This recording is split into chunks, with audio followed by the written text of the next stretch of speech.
My name is Stella and I work with the Department of Education and Communities here in Tamworth. I'm the Aboriginal Community Liaison Officer, and I've worked with departments since 1985. I just want to tell a little bit about my growing up, a bit about my story, a bit about my life, and in that I'll also speak about my mum, who was a member of the stolen generation, and I'd like to tell some of her story as well. My mum grew up around Angledool and met my father, and they moved to Leeton down in the Riverina. My dad was looking for work. He was a shearer, and we finally settled on a place called Wattle Hill, which was about 3 miles out of Leeton.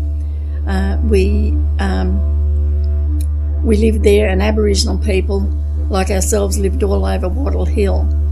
Down at the bottom of the hill there were a couple of non-Aboriginal families, and all of the kids played with one another as we were growing up, and I put it down as probably one of the happiest times of my life because there was always something to do.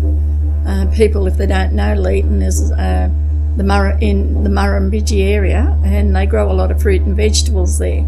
So as kids growing up, we became very good fruit pickers. Even though we went to school all through the week, weekends we were always able to make money picking the fruit and the vegetables from around that town. A lot of our Aboriginal people worked in the Leeton cannery. The toner factory was there, and my mum actually preserved the fruit for Buckingham Palace. Her and another lady were the only two ladies in the cannery that preserved the fruit for Buckingham Palace. So I was pretty proud of that. My mum was a very strong Aboriginal woman, and she grew up telling my sister and I, there were 12 in our family altogether. My sister and I were very close because there were 20 years between my elder sister and myself, and so most of them were married, but my sister and I grew up as strong women as well because of the teachings of our mother. I can remember the times when we would go out on the Murrumbidgee River, and she would talk to us about her people, because the people came from around Angledool, Brewarrina, Walgett, all of those places, Collarinabri. She moved from being the Kamilaroi area or the Yarrallaroi area down to Wiradjuri. So she grew up down in we lived in a country where she was able to relate a lot of her culture down there as we were growing up. But my sister and I were very fortunate because being the two youngest in the family, we would often go out to the Murrumbidgee River, which I thought as a kid was the widest river I'd ever seen. And there we would spend weekends learning about her life, knowing how to catch fish. She was a very keen fisherman, never ever left that river without a fish. But we also fished for freshwater crays, and at night we'd spend the night sleeping on the sandy beach, and she would make Johnny cakes, and while my sister and I would make the fire. It was my job to carry the wood because I was the youngest, job I didn't really like, but yeah, she made the fire and I had to do the washing up. So we kind of grew up in a time and a place where everything was important to us. It was important that my mum impart the culture of her people on us, and I remember getting up in the morning. She'd set the lines, fishing lines, and then she would take us along the river, and we could walk for a couple of kilometres along the river, and she would tell us the stories of a people, and she would show us the different shrubs and grasses that grew that Aboriginal people used as bush medicine. And I recall in 1956 there was quite an epidemic of flu in Australia, and a lot of people died. I can remember my mum going out into the bush, getting a lot of those leaves and shrubs and boiling them up. And I tell you, it tastes like poison, but she made us drink it. And I don't remember any of our Aboriginal people. She passed it around the hill, the Wattle Hill, where all our people lived. And I don't remember any of our people ever getting sick with that flu. So I just wished I could manufacture it today, because I'm sure a lot of it would make a fortune. And being so young, I really didn't take much notice of the bushes and the shrubs that she used. I also remember a young lass that came once to visit at Leeton. She wasn't visiting us, but she was visiting a family. And she had like a big abscess thing on her hand, and it was like it was eating her hand. And I remember my mum going out into the bush, gathering different stuffs, and she came back and she made up like an ointment. And she put it on this girl's hand, and within about 3 weeks, the abscess or whatever it was, it stopped growing, and her skin grew back over it. So that was also a part of the medicine that she would have used as a child and as a young woman out around Angledool and Brewarrina, where she grew up. I guess one of the funny things about growing up on Wattle Hill, there was a little church, and the non-Aboriginal people would come out and teach us Sunday school. And I loved it because at the end of the session, you walked out with your hands cupped together, and they would drop a handful of broken biscuits in your hand. But then I learned that if I just walked into Sunday school before it was finished, I could still get the biscuits walking out. But I can remember my sister and I had a fight, and we were sitting at the dinner table on the Sunday, and my sister said to my mum and dad, "I don't know, you'll have to do something with Stella, because she just walks into church before they're ready to walk out to get the broken biscuits." And so I really got into trouble for that. But one of the people that taught us Sunday school was a man by the name of Burnham, and many people would have heard of Burnham. We didn't actually know him then. His name was Harry Penrith, and he was a young Aboriginal man who was based at Wagga at the college there, and he was going to become a teacher. I'm not sure whether he ever became a teacher, but he used to come down, and I can remember all the girls would go to Sunday school just to see Burnham, or Harry Penrith as he was known. I suppose a great time of my life was probably a bit sad, really, because when I was growing up there were so many things to do in Leeton. Like, we had the flat at the bottom of the hill where we played hockey made out of sticks out of the tree. We had channels and canals all around Leeton because of the irrigation area. And so there was always swimming in the summertime. There was always something to do. But my mum and dad made sure that we went to school every day. And I can remember the kids Aboriginal kids all over Wattle Hill going to school every day.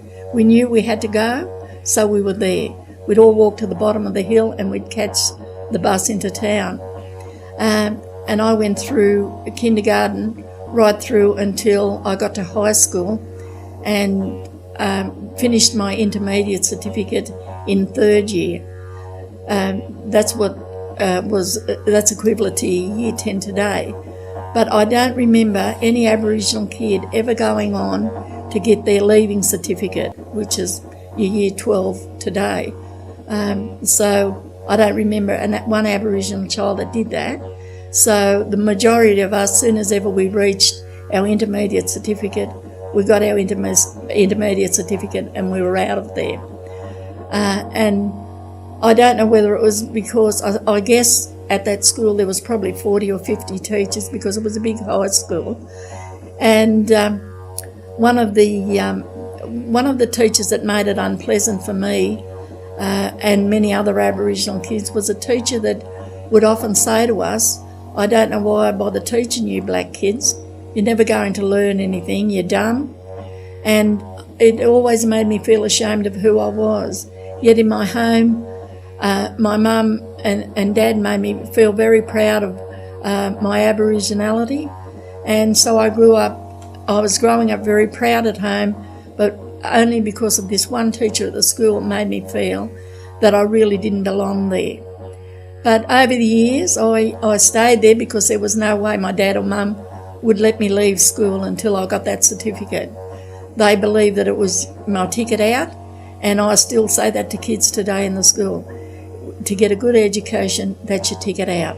You need to get that good education. So I guess working in education is one of the things that I'm able to do with students out there today. But over the years, I often thought about this teacher who was mean. I thought he was mean. I ended up getting my intermediate certificate, and at the age of 45 I went back to university, and I got a diploma in social welfare. This was after I'd married and had 3 children, and I wanted to find out why a lot of our kids were leaving school. I couldn't wait to turn 15 to leave school. But I in a way, I guess it was that teacher that made me determined to go on and become something, do something in my life. And I've never forgotten his name. It was Mr. White. So I guess he's one of the reasons why I stayed on at school, and why I encourage a lot of our kids to be there today. I know that teachers can't say things like that to you in the schools today, but to encourage our kids, we need more Aboriginal people and teachers out there to support our needs, and I know that a lot of our non-Aboriginal teachers do that as well. After I turned 15 and finished my intermediate certificate, my dad decided to take us back. He always said that he would take my mum back to her family, my grandmother and aunts and uncles that lived in Colarindabri. And so we moved back to Colarindabri. I was a bit over 16 then, and we settled in Colarindabri, and I found Colarindabri quite a racist town, because I remember not long after we were there, my sister and I decided we'd go to the movies, and when we walked in, the usher shone the torch on us, and he said, what are you doing sitting here? And my sister was much darker than myself, and my sister, being older, said, well, why can't we sit here? And he said, well, you know the rules. Well, we didn't know the rules because we hadn't been to the theatre before. And he said, well, the rules are that Aboriginal people sit down the front below the ropes. And when we looked down, there was about 3 rows below the ropes. And my sister said, well, I don't think we'll be sitting there, because if we're looking up at the screen, we'll be craning our necks. So she said, I think you better go and get our money, and we'll leave.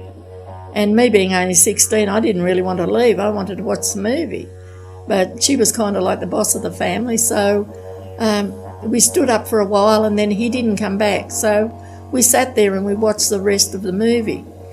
But when we got home, I told him we nearly broke our necks getting in to tell my dad what had happened.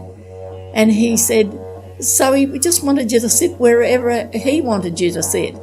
And we said, yeah. So my dad went up very angry the next day, and he well, I think he really grabbed this old bloke that owned the picture theatre, and he said, if my girls are paying the same as everyone else, then they can sit where they wish. And it wasn't long after that those ropes were removed from the picture theatre. But it was kind of a sad little place, because even when you die out of Colarindabri, you're not buried in the same cemetery as the non-Aboriginal people. Mind you, the Aboriginal cemetery out there is just beautiful. They have all this broken glass on the graves, and it's just wonderful. If ever you get the chance to go to Colarindabri, go have a look at it. But we settled in Colarindabri, and I was only there a bit over a year, and I ended up meeting up with a good-looking man, and we moved to my husband there, or my partner then, was working out on a property out of Rowena, and because of the drought and that, a lot of the young fellas were put off the station where he worked. So my sister, who was then living in Werris Creek, rang and said that they were looking for fettlers on the railway at Werris Creek. So within a week, my husband and my partner and I packed up, and we moved to Werris Creek. I've been there 46 years. I don't think I'm a local as yet, but yeah, I've lived in Werris Creek all those years. And we were only young. We had a 5-month-old baby, and then after that 2 other little babies come along. We've got 3 children. But when my husband turned 21, he was called up for national service, and he went to Tamworth and to join up, and then he came home, and I can remember the look on his face that day when he came home.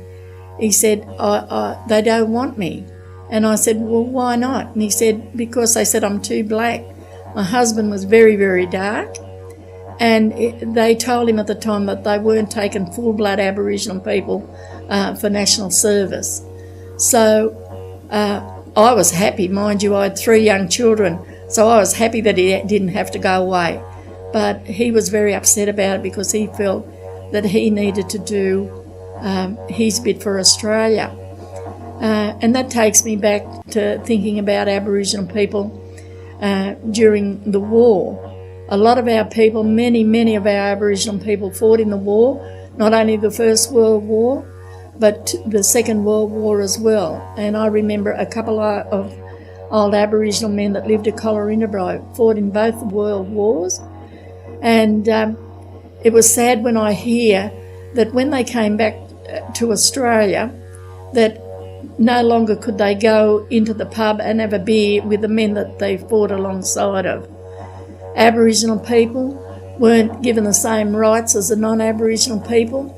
Even when they went overseas to fight, they weren't paid the same wages as non-Aboriginal people. When they came back to Australia, a lot of the soldiers were given soldier settlement blocks. No Aboriginal person ever received one of those, well, to my knowledge, no Aboriginal person ever received one of those settlement blocks. They were in fact given 12 rabbit traps and told that they could make a good living from that. I guess one of the things is that people don't know these stories, and I guess it came about that one of the presidents of the RSL in Werris Creek actually asked me to do a welcome to country. And I just said to him, look, I don't attend the Anzac ceremonies. And he said, why not? And I said, well, I did attend them when my children were at school because they marched along with the other students. But after they all left school, I didn't. I decided no of the things that happened to Aboriginal people. And this president said to me, well, Stella, when you do the welcome to country, why don't you tell people about that? Because I'm a soldier and I wouldn't have known, I'm a returned man, and I wouldn't have known that those things happened to Aboriginal people. And I said, well, if I can do that, I'm happy to do it.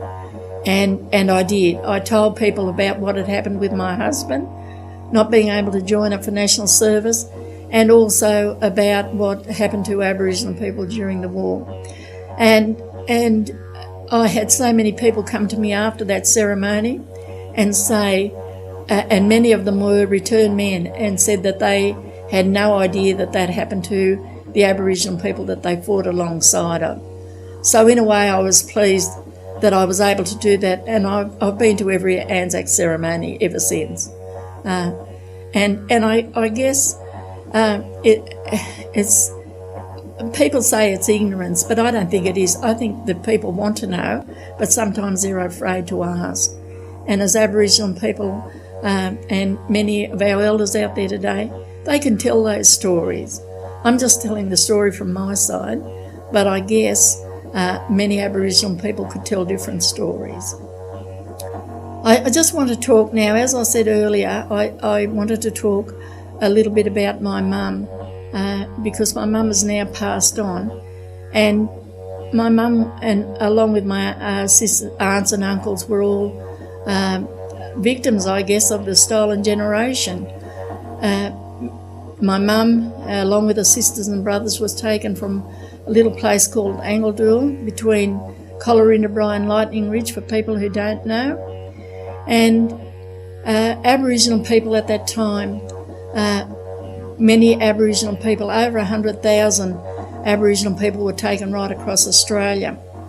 And it's very important that I tell the story about what happened with my mum. I guess many people would have viewed the movie Rabbit Proof Fence. Well, I guess a lot of Aboriginal people could tell a similar story. They may not have walked the 1,600 kilometres that those three girls walked, but many Aboriginal people could tell you sad stories about being taken away. My mum said that Aboriginal people out at Angledool would watch in the distance for any vehicles that was coming. Many of the roads out that way, they were dirt roads at that time, and so if there was dust in the distance, Aboriginal people knew that someone was coming in a car. So what the Aboriginal people would do would gather their young children and run and hide them down by the river or out in the bush somewhere so that they wouldn't be taken away. But the day my mum and my aunts and uncles were taken away, the Welfare and the Protection Board came in the middle of the night. And so they took them from their beds and they put them on a train, took them back to Collarinda or Pocketaroo, and they put them on a train to Cootamundra. The girls went to Cootamundra Girls' Home, and the boys went to Kinchela, which is a place near Kempsey, and that's where the boys and girls lived until they reached mainly the age of 9 or a little bit older. And white people would come into the homes and take those children, and what they told the government was that they'd been apprenticed out. Now these Aboriginal kids were taken and they were apprenticed out to white people all over Sydney, all over New South Wales, I guess all over Australia, because it was happening all over Australia. My mum was fortunate enough to be sent back to Angledool. The lady in the shop who knew my mum as a little girl went down to the Cootamundra Girls' Home and she brought my mum back home. And so my mum was able to have contact with her mother, who was still living at Angledool.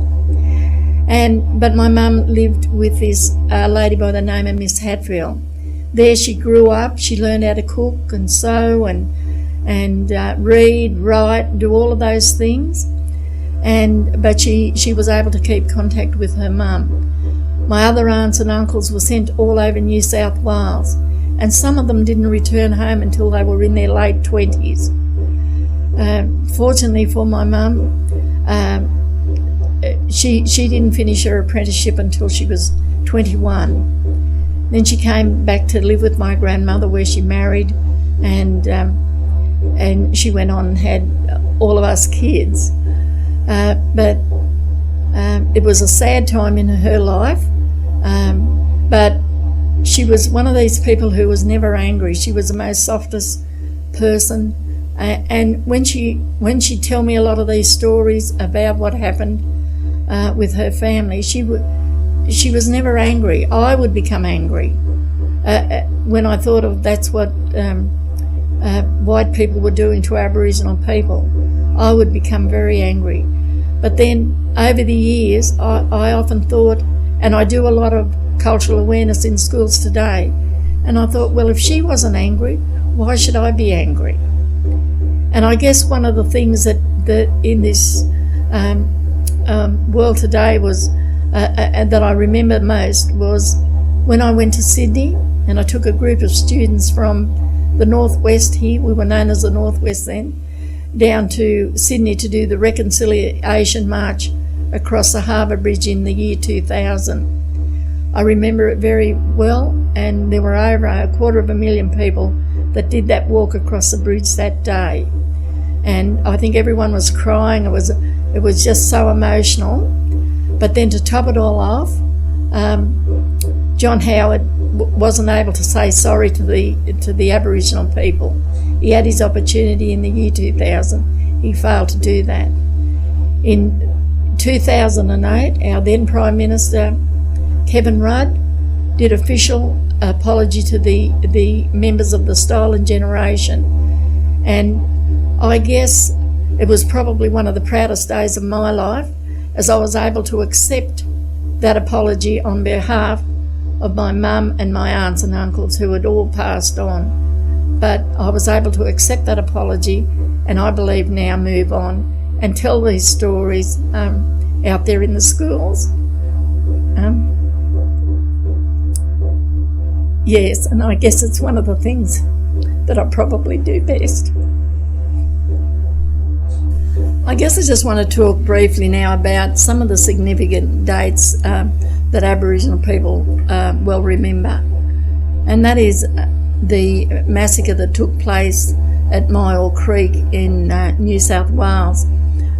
It's a little place, it's a place between Delungra and Bingra in the northwest. And what happened there were 28 people slaughtered, and there were 8 white people that were brought to justice because of that massacre and hanged.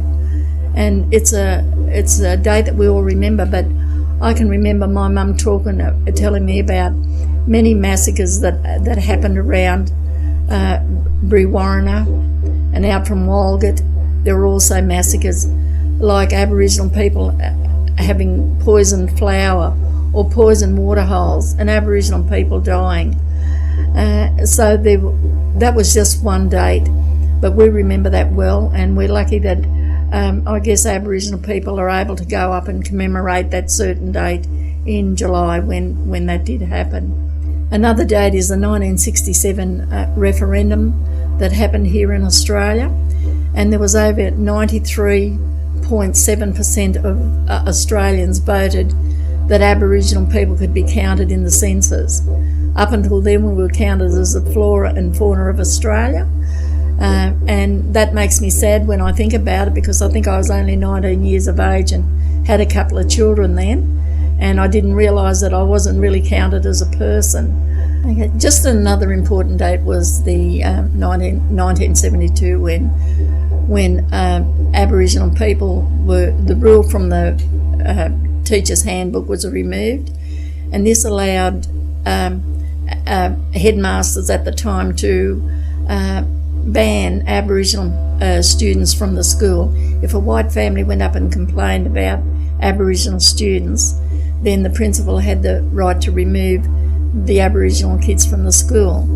And we often wonder why, a lot of our people don't come into the schools.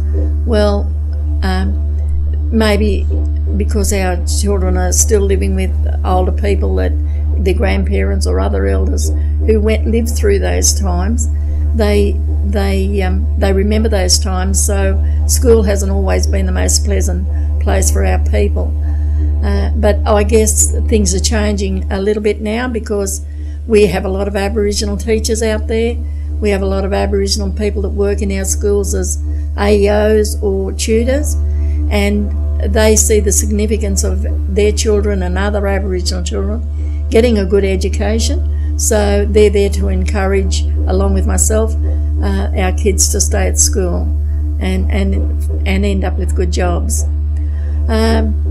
I guess one of the things that I find is most important now in the schools is that it is a protocol in every one of our schools that an elder or a child or even a non-Aboriginal person do a welcome or an acknowledgement of country.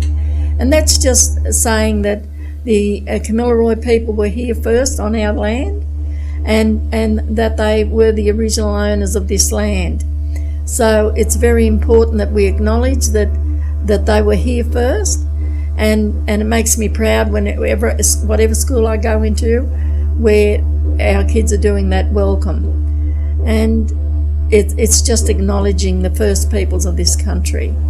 So I guess that makes me really proud. And I do believe that education, there's a ticket out for our kids. So, and not only our kids, I think it's for every kid. There's to make school a pleasant place for everyone. It's very important that we do that. And I, as an Aboriginal person, would make everyone feel that way.